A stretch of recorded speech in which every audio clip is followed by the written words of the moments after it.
بچے کی تربیت کی جو اہم عمر ہے وہ بلوغت سے پہلے پہلے کی ہے۔ ان ایام میں تربیت کا فقدان ان کی شخصیت کو نامکمل کر دیتا ہے۔ تربیت کی بنیادیں ماں باپ ہیں، معلمین اساتذہ ہیں، منبر و محراب ہے اور ہمارا معاشرہ ہے۔ لیکن جب بچہ 7، 8، 10 سال کا ہوتا ہے تو اس سے پہلے وہ زیادہ تر اپنی ماں سے اور اپنے باپ سے سیکھتا ہے۔ اور یہ بات بھی ذہن میں رکھیں کہ بچہ قول سے نہیں سیکھتا، زیادہ عمل سے سیکھتا ہے۔ اس کو جو بتایا جائے اس پہ بھی وہ عمل کی کوشش کرتا ہے اس عمر میں، لیکن اس سے زیادہ وہ عادات کو کاپی کرتا ہے۔ اس لیے ماں باپ اگر صالح ہوں گے تو عکس بیٹوں میں دکھائی دے گا، بچیوں میں دکھائی دے گا، اور اگر خلوت خانہ میں ماں باپ صالحیت کے نور سے محروم ہوں گے تو اس کا عکس بھی اولاد پر دکھائی دے گا۔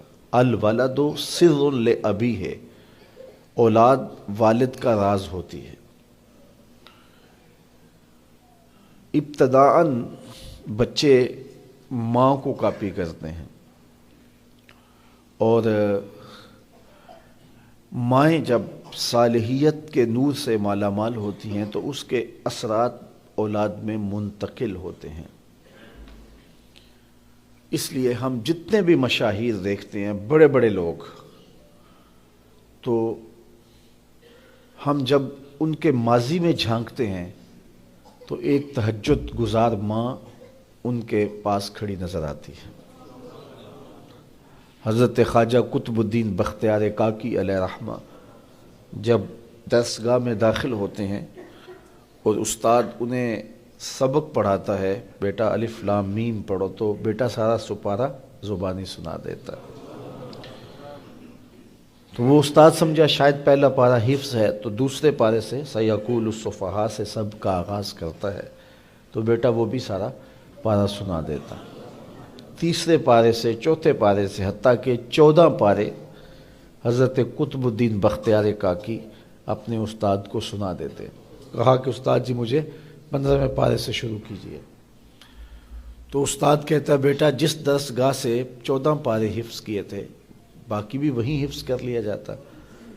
تو بیٹا بولتا ہے کہ میری ماں 14 پاروں کی حافظہ تھی، اور جب صبح اٹھتی تھی کوئی کام بعد میں کرتی تھی، پہلے 14 پاروں کی تلاوت کر لیتی، اور مجھے بچپن میں سن سن کے یہ پارے حفظ ہو گئے ہیں۔ تو ماں ایسی ہو تو پھر بیٹا قطب الدین بختیار کاکی ہی بنے گا۔ اور آپ جانتے ہیں کہ آج اولیاء میں جو نام، جو مرتبہ، جو مقام حضرت شیخ عبد القادر جیلانی رضی اللہ تعالی عنہ کو ہے، وہ کسی اور کا مقسوم نہیں ہے۔ لیکن اگر ہم ان کو اس مقام پہ دیکھتے ہیں تو ان کی تربیت کے لیے ان کی ماں کھڑی نظر آتی ہے، جو ان کی آستین میں پیسے سی دیتی ہے اور کہتی ہے بیٹے جھوٹ نہیں بولنا۔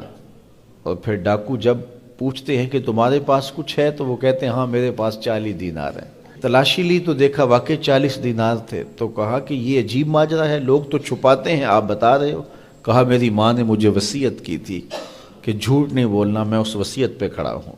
اگر پندے ز درویش پذیری 1000 امت بمیرت تو نہ میری، اقبال نے کہا تھا اگر فقیر کی ایک بات مان لے تو 1000 امت مر جائے گی، امت مسلمہ تجھے موت نہیں آئے گی۔ اور وہ کیا کہ بطول بن جا اور زمانے کی نگاہوں سے پوشیدہ ہو جا، پھر تیری آغوش میں بھی حسین ابن علی کے جانشین پرورش پائیں گے۔ تو ماں سے بچے سیکھتے ہیں، پھر باپ سے سیکھتے ہیں، اور میں نے عرض کیا قول سے زیادہ عمل سے سیکھتے ہیں۔